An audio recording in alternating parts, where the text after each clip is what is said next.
নমস্কাৰ, আজি এটা মই ভিডিঅ' লৈ আহিছোঁ। বৰ্তমান সময়ত যি নেকি বৰ্ধিত হাৰত প্ৰত্যেকটো বস্তুৰে মূল্য বৃদ্ধি হৈছে। যেতিয়া আমাৰ ভাৰতবৰ্ষখন ইংৰাজৰ আমোলত আছিল, তেতিয়াও বৰ্ধিত হাৰত ইংৰাজসকলে খাজানা বৃদ্ধি কৰিছিলে আৰু তাৰ ফলস্বৰূপে অসমত কৃষক বিদ্ৰোহৰ সূচনা হৈছিলে। অসমত কৃষক বিদ্ৰোহৰ আজি মই পথৰুঘাটৰ কৃষক বিদ্ৰোহৰ ওপৰত কথা পাতিবলৈ গৈ আছোঁ।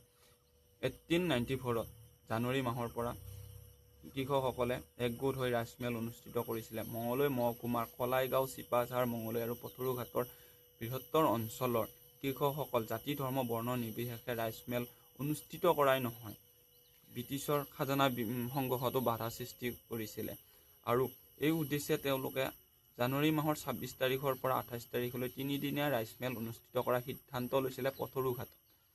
আৰু এই কথা সেই সময়ত ব্ৰিটিছ চৰকাৰে আমাৰ অসমীয়াসকলক তেওঁলোকৰ খবৰ দিবৰ কাৰণে কিছুমান চিক্ৰেট এজেণ্ট হিচাপে নিয়োজিত কৰি কিছুমান পদবী ৰাখিছিলে ক্ষুদ্ৰ দৰমহাত, আৰু আমাৰ অসমীয়াসকলে সেইখিনিকে বহুত সন্মান দিয়া বুলি ভাবি আমাৰ কৃষকসকলৰ এই কথাটো জিলাধিপতিক অৱগত কৰিছিলে। আৰু জিলাধিপতিয়ে গম পাই সেই সময়ৰ আৰক্ষী অধীক্ষক J.R. বেৰিংটনক পথৰুঘাটলৈ আহিবলৈ নিৰ্দেশ দিয়ে আৰু লগত আহে জিলাধিপতি J.D.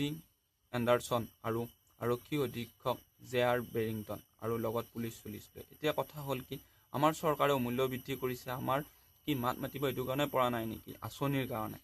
আঁচনিত আমি সীমাবদ্ধ আছোঁ। যেনেকৈ নেকি আমাৰ ইংৰাজৰ খবৰ দিবলৈ আমাৰ অসমীয়াসকলক নিয়োজিত কৰিছিলে কিছুমান সৰু সৰু পদবীত, তেনেকুৱাই হৈ আছে নেকি? তাৰ কাৰণে আমি একো কৰিব পাৰোঁ।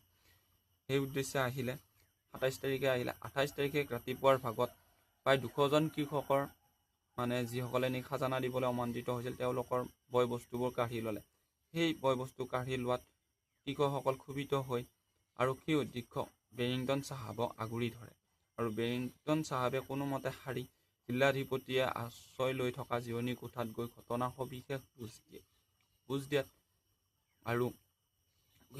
দিয়াত আৰক্ষী অধীক্ষকক শক্তি প্ৰয়োগ কৰিবলৈ নিৰ্দেশ দিয়ে। আৰক্ষী অধীক্ষকে শক্তি প্ৰয়োগ কৰাত তাত উপস্থিত থকা প্ৰায় 2000 মান কৃষকে হাতত জোং জাঠি লৈ ব্ৰিটিছক আগুৰি ধৰে। ফলত ব্ৰিটিছে গুলী চলাবলৈ অনুৰোধ দিয়াত ব্ৰিটিছ পুলিচে গুলী চলায়। এই গুলীচালনাত বেচৰকাৰী হিচাপত 140জন কৃষকৰ মৃত্যু হয় আৰু 137জন কৃষক আহত হয়, যদিও দুৰ্ভাগ্যজনকভাৱে চৰকাৰী হিচাপত 15জন কৃষকৰ মৃত্যু আৰু 37জন কৃষক আহত হয় বুলি প্ৰকাশ পায়। আৰু এই ঘটনাক দোষী সাব্যস্ত কৰি বহুতকে গ্ৰেপ্তাৰ কৰে, যদিও পিছলৈ আকুল শ্বেখকে ধৰি বাকী 6জনক শাস্তি প্ৰদান কৰি বাকীসকলক এৰি দিয়ে। আৰু এই কৃষক বিদ্ৰোহে